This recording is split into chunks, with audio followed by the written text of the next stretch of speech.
Mukhang namimiss ang kaibigan, sina Kenzo at Camille naman mukhang natutuwa sa kumpanya ng isa't isa.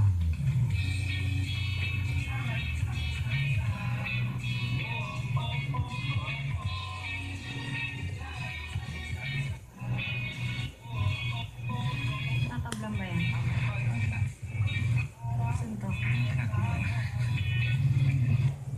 Kasi po, nitong mga nakaraang araw, si Kenzo, parang everyday, magiging close po kami. Wala tayo inaantok. Ako tulog na nga ako dun. Natutuwa po ako kay Kenzo kasi sweet po talaga siya na hindi ko po makita dun sa guy ko. Tingin ka ng tingin, malusaw ako ah.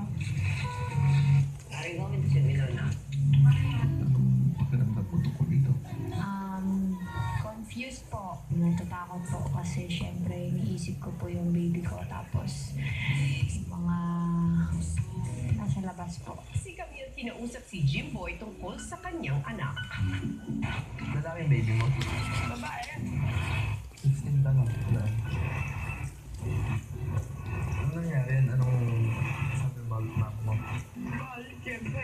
Guys, Hindi ba matutuwa ka niya? bagay nga naman ka na.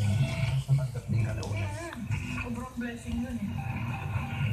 Baby. Diba hindi nagkakaanak? Buti hindi mo naisipan mo palang gano'n. Hindi, men. Hindi. Meron yung mga ganun eh. Hindi bumaba sa isip ko yun. Ha? Hindi pa patuloy pa rin naman. Oo naman. Pinaninindigan. Maya-maya napunta naman ang usapan kay Kenzo. Mag-open ka nga. Sige. Sige. Anong gusto mo sabihin? Pansin ko naman. Pansin naman na yun.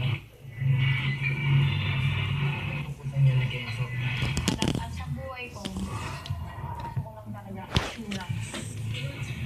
Gusto ko lang kasiguraduhan sa mga lahat ng bagay. Hindi rin